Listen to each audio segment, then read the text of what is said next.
우리나라 속담 가운데 이런 속담이 있죠. 떡 줄 사람은 생각도 안 하는데 김칫국부터 마신다. 언제 이런 말을 쓰나요? 떡 줄 사람은 생각도 안 하는데 김칫국부터 마신다. 나는 아무것도 해줄 생각이 없는데 저 사람이 그냥 무작정 막 기대하고 있을 때, 막 이것저것 준비하고 있을 때, 그때 우리는 떡 줄 사람은 생각도 안 하는데 김칫국부터 마시는 거 아니냐라고 이야기를 하기도 합니다. 누군가를 바라보면서 내가 그 사람에게 가지는 헛된 기대감을 품고 있을 때 우리는 이러한 말을 한다라는 것이죠. 그런데 우리는 단순히 이런 상황뿐만이 아니라 모든 상황 가운데에서 상대방을 향한 나름대로의 기대감을 가지고 살아갈 때가 많이 있습니다. 저 사람이라면 이렇게 하지 않을까? 저 사람이라면 나에게 이런 마음을 가지고 있지 않을까라는 것이죠. 대표적으로 어떤 모습이 있나요? 짝사랑의 모습이 있습니다. 남녀 관계에 있어서 짝사랑의 모습은 내가 상대방은 나에게 대해서 큰 아무런 생각도 하지 않는데 나는 저 상대방에 대해서 은근하게 기대를 하고 있는 마음을 가지게 만들기도 합니다. 이러한 모습은 단순히 짝사랑뿐만이 아니라 우리의 일상생활에서 종종 등장을 하게 되는데 남편이 이런 사람인데 나에게 이런 것 좀 해주지 않을까라는 기대를 할 때도 있고 내 아들이 이런 앤데 혹시 이런 것 좀 하지 않을까라는 기대도 할 때도 있습니다. 내 동생이, 내 친구가, 내 연인이 아니면은 내가 친하게 지내는 사람이 이런 사람인데 혹시 이런 거 해주지 않을까라는 기대를 우리는 내심하게 된다는 것이죠. 상대방이 그런 걸 해주겠다라는 이야기를 한 번도 한 적은 없습니다.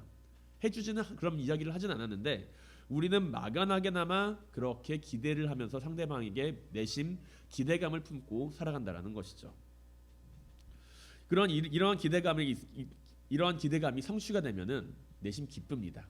그런데 많은 경우에 이런 기대감이 내가 의도한 바와는 다르게 흘러가는 것을 우리는 경험하게 된다는 것이죠. 그리고 누구가 시키지도 않았는데 나 혼자 스스로 기대하고 나 혼자 스스로 실망하게 되면서 상대방과의 거리를 두는 모습을 우리는 발견하게 됩니다. 우리는 이러한 여러 가지 기대감 속에서 살아갑니다. 누군가가 나에게 딱히 기대하는 것처럼 보이지는 않지만 그럼에도 불구하고 우리는 열심히 내 맡은 바 일을 하고 그리고 누군가를 실망시키는 사람이 더군다나 되고 싶어 하지는 않습니다. 상대방이 나에게 기대를 하고 있다, 기대하고 있지 않다를 넘어서 나는 상대방을 실망시키는 사람이 되고 싶지 않다라는 것이 우리가 가지는 일반적인 생각이라는 것이죠.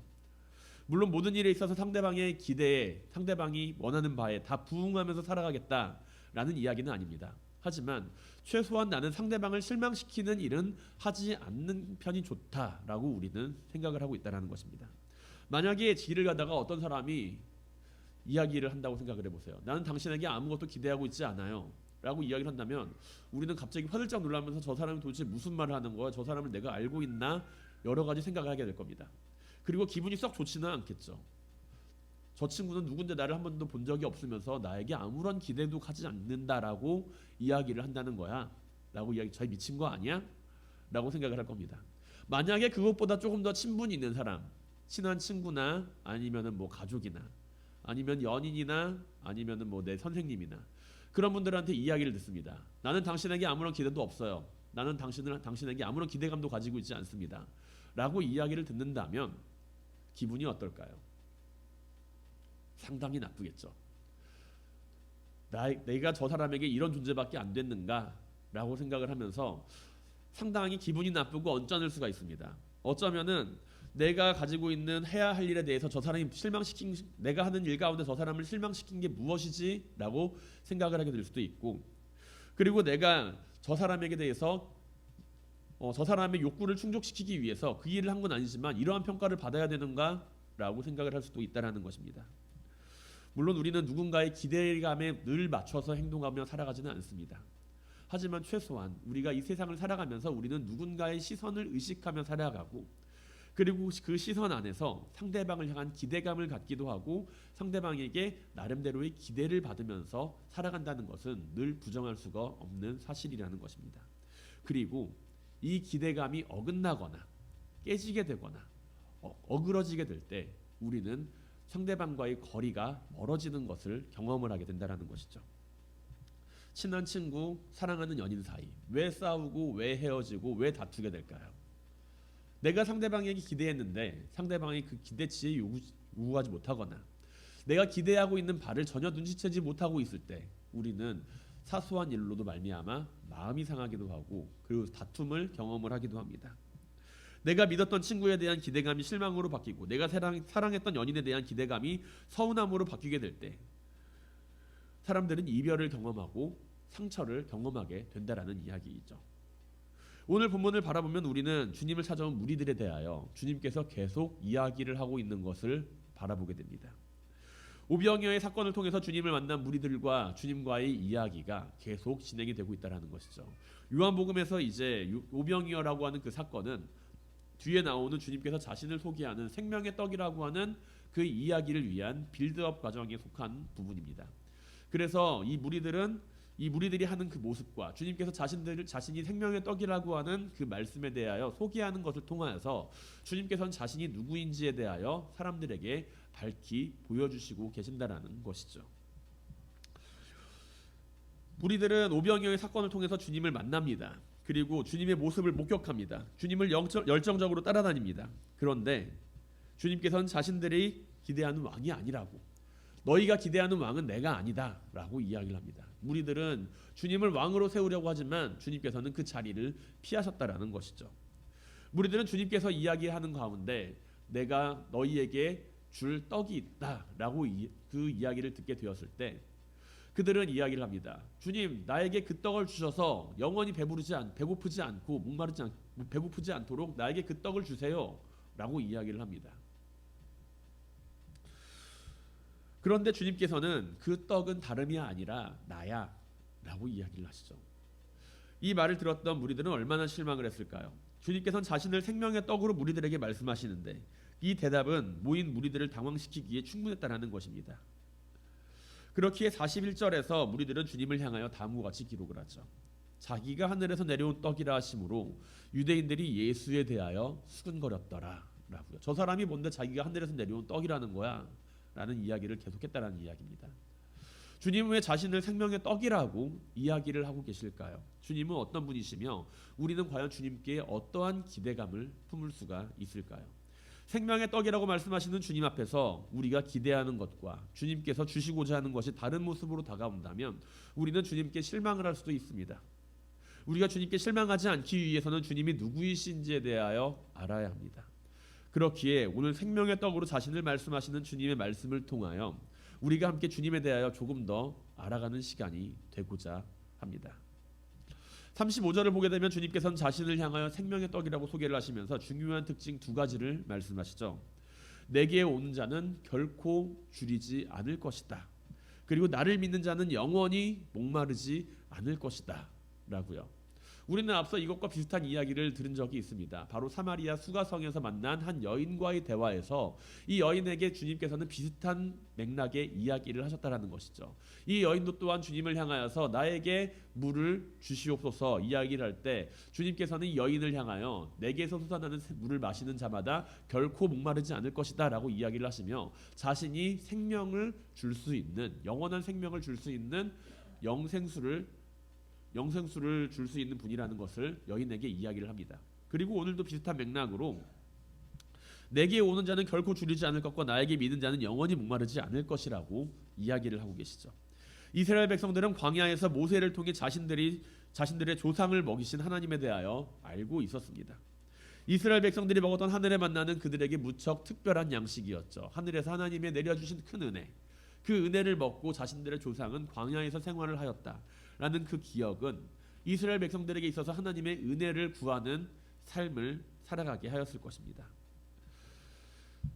그러나 주님께서는 오병이어의 기적에 만족할 만큼의 떡을 먹었던 그들을 향하여서 떡과 물고기를 다시금 찾는 그 무리들에게 이제는 더 이상 떡과 물고기를 주시는 것이 아니라 자기 자신을 제시하십니다. 내가 바로 생명의 떡이다 라는 것이죠. 무리들이 찾는 떡은 일시적으로 그 생명을 연장시켜 주지만 주님께서는 자신을 통해서 영원히 배고프지 않는 영생을 얻을 것을 말씀하십니다. 영원히 목마르지 않는 삶을 위해서 자신을 믿을 것을 말씀하십니다. 배고픔과 목마름이라고 하는 것은 사람이 경험할 수 있는 가장 큰 고통 가운데 하나입니다.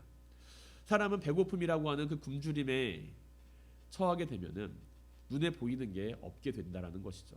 배고픔이라는 것은 결국에는 내 자신이 죽을 수도 있다라고 하는 사망의 위협과도 연관이 되어 있습니다. 한 3일 굶어 보시길 바랍니다. 3일 굶으면은 눈에 보이는 것이 무엇이든지 다 맛있어 보이고, 그리고 내게 먹을 것을 줄 수 있는 사람이 있다라고 한다면 그 사람 말에 따를 수 있는 충분한 용기가 생길 겁니다. 목마름이라고 하는 것 또한 사람에게 있어서 큰 갈증을 요구한다라는 것이죠. 목마름, 사람은 물이 없으면 일주일을 채 버티기 어렵다라는 이야기를 들어보신 적이 있을 겁니다. 사람이 물을 통해서 생명을 이어가고 음식을 통해서 그 생명을 또한 이어가는 그러한 모습은 반대로 말하면 그것이 없다라고 할 때 우리는 결국에는 죽을 수밖에 없다라는 것을 늘 인식하며 살아간다라는 이야기와도 같다라는 것이죠.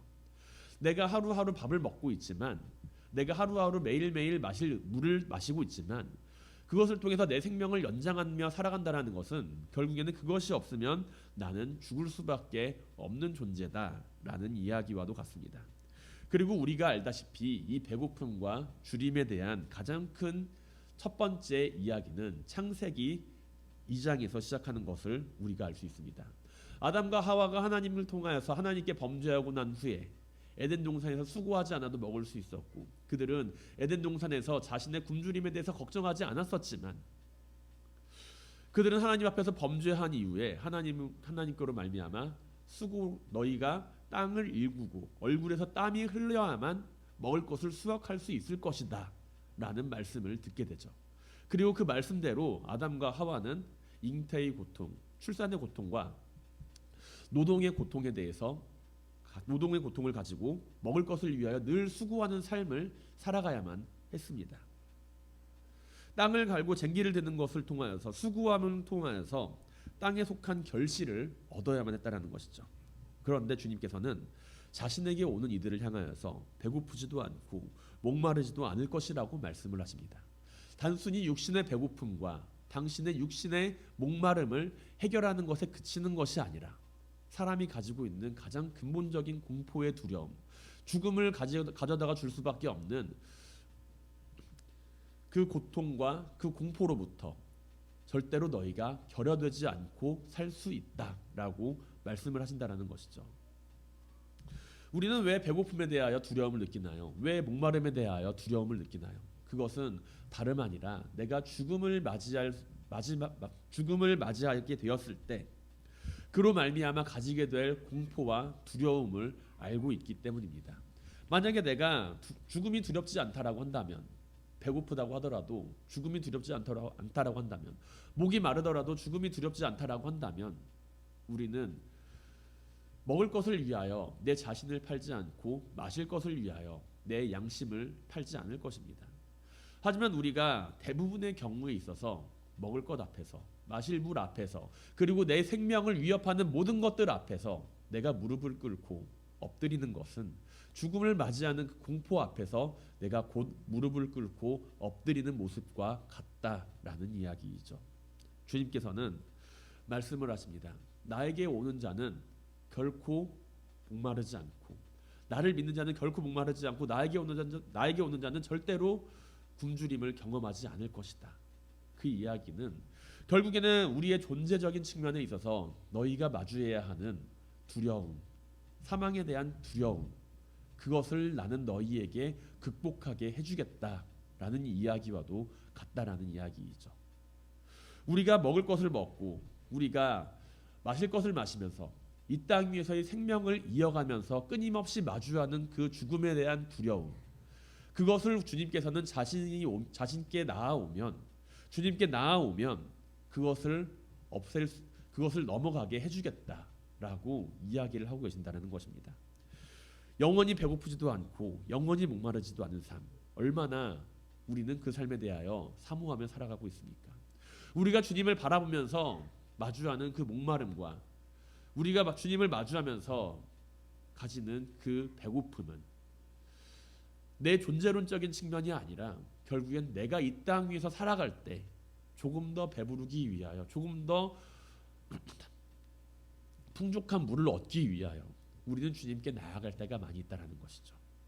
하지만 주님께서는 우리에게 이야기하시기를, 나에게 나아온 자는 그 죽음의 공포로에서부터 너희를 구원해 주겠다, 죽음의 사슬로부터 너희를 해방시켜 주겠다라고 이야기를 하고 계시는 것입니다. 주님께서는 마태복음 11장 28절에서 다음과 같이 말씀하십니다. 수고하고 무거운 짐진 자들아 다 내게로 오라. 내가 너희를 쉬게 하리라 라고요. 우리는 무엇을 기대하며 주님을 따르고 있나요? 주님을 믿는 것을 통해서 우리가 채우고자 하는 것은 과연 무엇인가요? 분명 주님께서는 우리에게 물고기와 보리떡만을 가지고서도 풍족하게 해주실 수 있는 분이십니다. 하지만 그것만으로 내가 주님을 따른다라고 한다면 주님께서 주시고자 하는 진정한 것을 나에게 주시고자 하실 때 우리는 주님께 실망할 수가 있다는 것이죠. 마치 오늘 본문에 등장하는 이 무리들이 다시금 내 배를 채워주세요 라고 이야기를 할 때 주님께서는 너희에게 내가 더욱 좋은 것으로 채워주겠다. 나에게 오거라. 영원한 생명과 영원한 목마르지 않음이 나에게 있으니 나에게 오거라 라고 이야기를 할 때 도리어 그 말을 듣고서 실망하고 수근수근거리며 다시금 사망과 죽음의 공포에 매여 살아가게 될 수도 있다라는 이야기입니다. 우리는 주님을 통하여서 반드시 내가 사망의 공포에 매여 살아가는 것이 아니라 구원의 기쁨에 매여 살아가는 사람이라는 것을 기억해야만 합니다. 늘 수고하고 애쓰며 일하는 가운데 우리가 사망과 죽음의 공포에서 벗어나지 못하는 것이 아니라 자신의 삶에 주어진 것들에 대하여 늘 최선을 다하며 마지막 순간 공포가 아닌 희망으로서 주님 안에 공포가 아닌 희망을 가지고 살아가며 주님을 바라보아야 한다는 것이죠. 주님을 모르는 사람들은 세상적으로 많은 것을 누리며 소유하고 살아가기도 합니다. 참된 인생의 만족을 알지 못한 채 찾아오는 허무함과 절망감 가운데 그들은 그 앞에서 주님을 믿고 따르는 이들이 가지는 풍족함과 충만함을 경험하지는 못할 것입니다. 사랑하는 성도 여러분, 생명의 떡이 되시는 주님을 따르며 영원히 목마르지 않고 줄이지 않는 삶을 살아가게 되시길 바랍니다. 영원이라고 하는 그 말은 우리가 속한 세상 속에서만 존재하는 것이 아닙니다. 영원히 목마르지 않을 것이다 라고 하는 말은 우리가 속한 이 세상 가운데 존재하는 말이 아닙니다. 그것은 나의 죽음 이후에도 내가 이 세상을 떠나 주님 품 안에 안기게 되었을 때에도 해당되는 이야기라는 것이죠. 우리는 누구나 이 세상에 태어나 하루하루를 살아가며 육신의 목마름과 영혼의 갈증을 경험하며 살아갑니다. 단순히 내가 내 몸에 대한 배고픔과 목마름을 경험하는 것이 아니라 내 존재의 갈증과 내 존재의 배고픔을 늘 가지고 살아가는 사람들이라는 것이죠. 우리가 주님을 만날 수 있길 원합니다. 우리의 영원한 인생의 생명과 구원이 되시는 주님을 만날 수 있길 원합니다.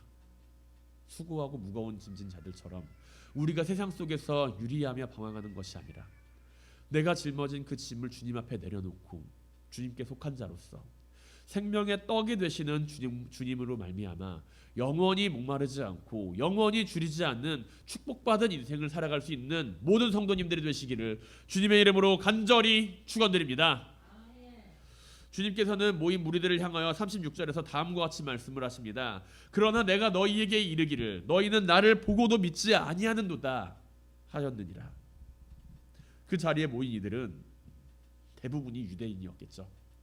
대부분이 하나님이 누구인지를 알고 있고 하나님께서 보내주신다는 메시아가 누구인지에 대하여 알고 있는 무리들이었습니다. 모세의 전통을 따르며 유월절 절기를 지키기 위해 모인 이들이 주님께서 오셨다는 소식을 듣고서 광야로 모여들었고 그 중에 일부가 주님을 따라 나섰다라는 이야기죠. 주님을 끝까지 따라 나서기로 결심한 사람들, 이 사람들은 나름 영향력이 있는 당대의 지식인이었을 것이며 사람들 가운데서도 내가 좀 뭔가를 해보고 싶다, 저분을 왕으로 삼아서 내가 무언가를 좀 변화시켜보고 싶다라고 하는 열망을 가지고 있는 이들이 남아 있었을 것입니다. 그렇게 이들은 주님께서 하시는 말씀에 대하여 단순히 헛소리라고 생각하지 않고 무엇인가를 조금이라도 더 알고자 하였을 수도 있습니다. 만약에 이제 지나가던 사람들 가운데 이상한 사람이 당신을 왕으로 세우겠습니다 라고 이야기를 한다면 우리는 그 사람의 말을 헛소리로 듣겠죠. 하지만 나름 그 지역에 영향력이 있고 지식인이라고 이야기를 하는 사람이고 그리고 뭔가 많이 배웠다라고 하는 사람이 찾아와서 당신을 왕으로 세우고 싶습니다 라고 한다면 이 사람이 왜 그럴까라고 생각을 하면서 무언가 생각하는 게 있겠구나 라고 우리는 바라보게 됩니다. 그런데 이러한 사람들의 모습에 대하여 주님께서는 그들을 피하고 그들의 요구에 대하여 응답하지 않으십니다. 왜냐하면 이들은 주님께서 보여주신 여러 가지 모습에 대하여 머리로 알고 있었지만 이들은 주님을 믿고 있는 자들은 아니었기 때문이라는 것이죠. 유대인들은 주님께서 하시는 일에 대하여 단순히 그 자리에 모여 있었던 유대인들뿐만이 아니라 여러 유대인들은 주님께서 하시는 그 일들에 대하여 눈으로는 보았지만 그 주님을 믿지 않는 경우가 대부분이었습니다. 주님께서 활동하시는 범위는 때로는 이방 지역까지도 포함하기도 하지만 가장 주된 활동 범위는 유대인들이 살고 있는 지역이었다라는 것이죠. 갈릴리 가버나움으로부터 예루살렘에 이르기까지 주님께서의 활동 지역은 유대 땅이 대부분이었습니다. 그리고 그 가운데 대부분의 주님께서 하시는 그 이야기를 듣고 있는 그 청자의 대부분은 유대인들이었을 것이고요. 주님께서는 유대인들을 중심으로 하나님 나라의 복음을 전하였습니다. 그러나 유대인들은 주님께서 행하시는 것들을 자신들의 눈으로 직접 보고 경험하였음에도 불구하고 주님을 믿고 있지 못하는 모습을 보이고 있었다라는 것이죠.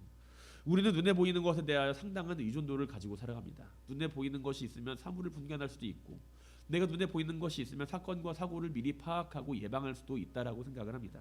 그러나 눈에 보인다라는 것은 내가 그것을 알고 있다라고 하는 측면에서의 접근이지 그것을 믿고 있다라는 의미가 될 수는 없습니다. 유대인들을 향한 주님의 말씀은 믿지 않는 유대인들의 모습이기도 하면서 동시에 알고만 있는 유대인들의 모습을 향한 책망의 말씀이기도 하다는 이야기이죠. 주님께서는 유대인들이 믿지 않는 것에 대하여만 책망하는 것이 아니라 너희가 알고만 있다라는 것에 대하여도 책망을 하고 계신다라는 이야기입니다. 유대인들의 이러한 모습은 주님께서 십자가를 지고 부활하신 이후에도 함께 존재했습니다. 주님께서 부활하셨다라고 하는 그 소식을 듣고서 오히려 주님의 부활을 인정하려 하지 않고 그 사건을 덮으려고만 하는 그들의 모습은 그들이 얼마나 주님을 믿지 않는가를 전적으로 보여주는 모습이라고 볼 수가 있다라는 것이죠. 주님께서 보여주신 은혜와 사랑이 얼마나 큰데, 주님께서 보여주신 능력이 얼마나 큰데 이들은 왜 주님을 믿지 못하는 것인가? 라고 우리는 이들에게 질문할 수가 있겠지만 오늘날 우리들 역시 주님을 바라보고 알고 있으면서도 믿지 않으려 하는 경향을 보일 때가 많이 있다라는 이야기입니다. 나는 주님을 알고 있습니다. 나는 주님을 알고 있지만 그 알고 있는 주님을 내가 믿고 있는지에 대한 것은 별개의 문제라는 이야기이죠. 우리는 머리로 알고 있는 것을 마치 내가 믿고 있다라고 생각할 때가 있습니다. 내가 주님을 알고 있으니까 내가 주님을 믿고 있다라고 생각할 때가 많다라는 것이죠. 그것은 오늘 이 시대의 많은 그리스도인들이 가지고 있는 믿음의 모습이 아닐까 생각이 됩니다. 그러나 주님께서는 주님을 아는 것을 바라는 것이 아니라 주님을 믿는 것을 원하시는 분입니다. 우리는 주님을 알고 있는 것이 아니라 주님을 믿는 이들이 되어야 한다는 것이죠. 주님을 알고만 있으면서 믿고 있다라고 착각을 해서도 안 됩니다. 우리가 상대방을 많이 알고 있을수록 우리는 내가 그 사람을 믿고 있다라고 착각을 하게 됩니다. 내 아이가 공부를 잘한다는 것을 알고 있을 때 나는 내 아이가 공부를 잘한다고 믿게 된다는 것이죠.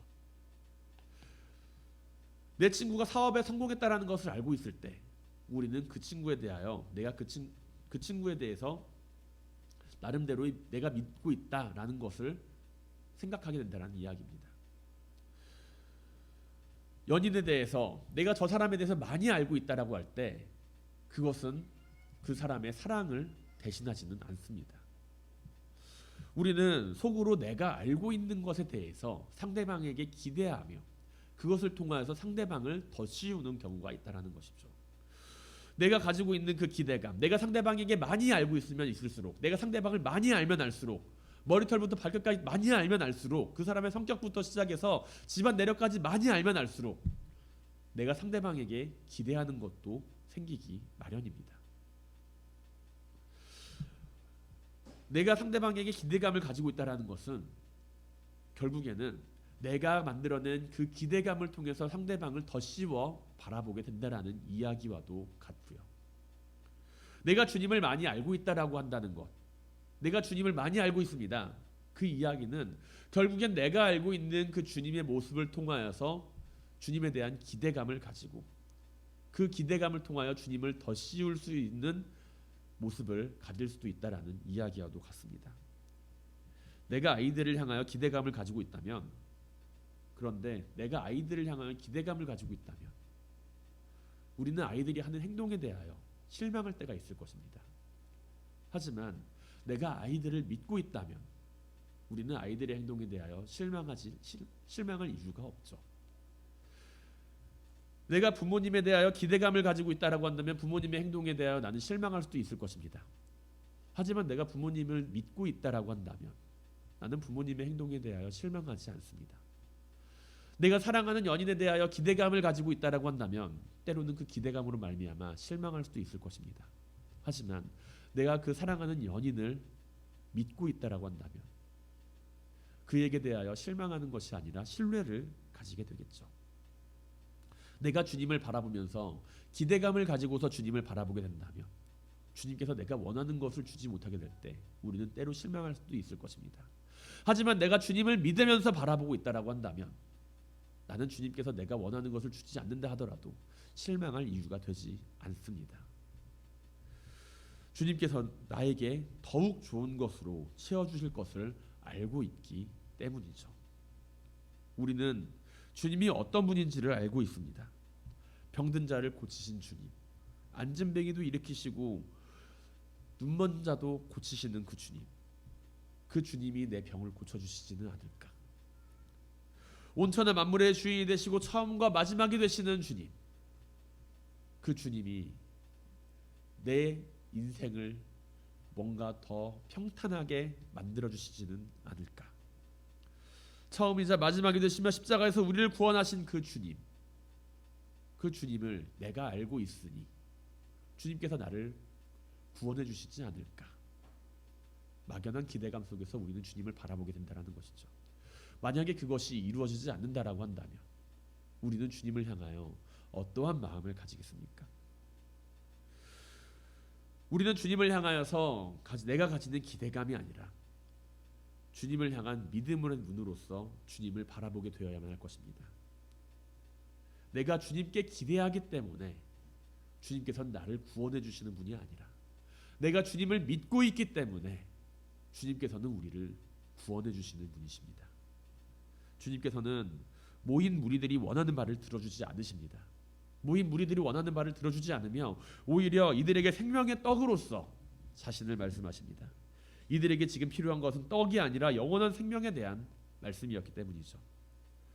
사랑하는 성도 여러분, 우리의 삶이 주님을 향한 기대감을 넘어서 주님을 향한 믿음을 가지고 살아가는 생명의 삶이 될 수 있길 바랍니다. 이 세상에 오셔서 생명의 떡으로서 자신을 주신 주님을 믿으며 영원한 생명에 함께 동참할 수 있게 되길 바랍니다. 내가 주님을 믿는다고 이해하면서 내 자신이 주님을 알고 있기 때문에 내가 그것으로 주님을 믿고 있다라고 착각하는 것이 아니라 내 안에 가지고 있는 진정한 믿음의 고백이 주님을 기쁘게 하는 믿음의 고백이 될 수 있길 바랍니다. 앞이 안 보이는 상황에서 자신 있게 길을 걸어갈 사람은 없겠죠.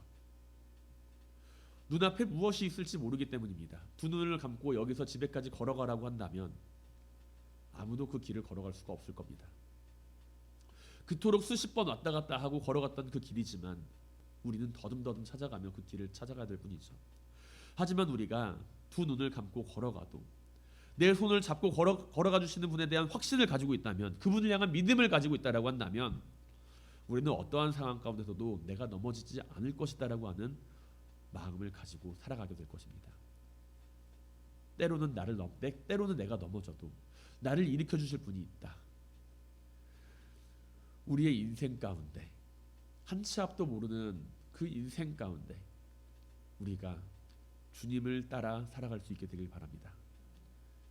내가 가장 믿고 따르는 분이 주님이 될 수 있길 바랍니다.